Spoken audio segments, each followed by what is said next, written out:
A gorgeous masterpiece from the amazing Naomi Kawase, the 1997 feature Mono Suzaku, winner of the Camera d'Or at that year's Cannes Film Festival, that award being for Best Debut Feature. Mono Suzaku stands to this day as one of Kawase's finest works. One of the most visually arresting films ever made, relying more so on natural light, neat framing, environmental sublimity, and some highly creative camera motion than technical crispness, and as a result Mono Suzaku can feel more beautiful, or certainly more beautifully real, than the most expensive films released contemporary to its release.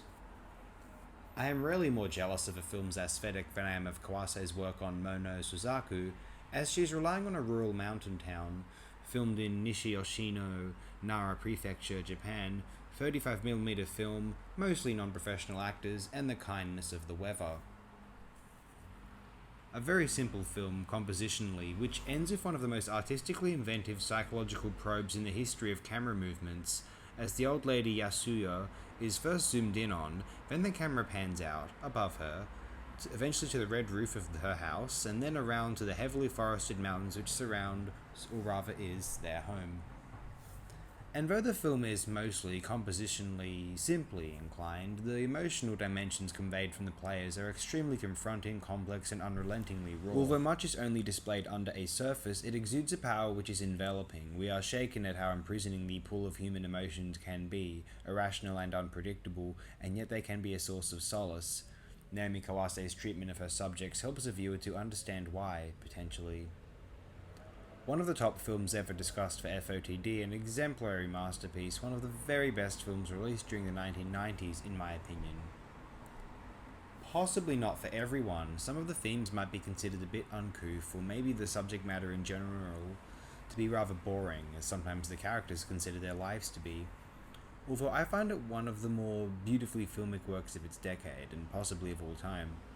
Certainly it set a standard and expectation that Naomi Kawase was capable of delivering completely captivating and technically imaginative cinema.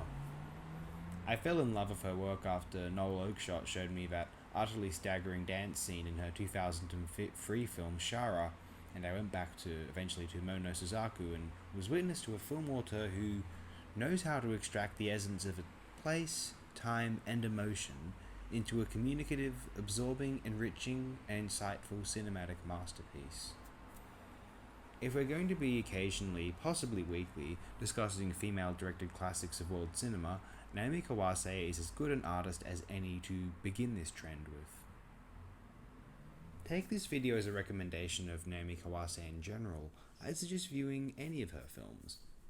I haven't viewed anything which came out after 2017's Radiance, as of yet, so I cannot account for how they are, although she is a female filmmaker who is as good as anyone, male or female, who has ever lived.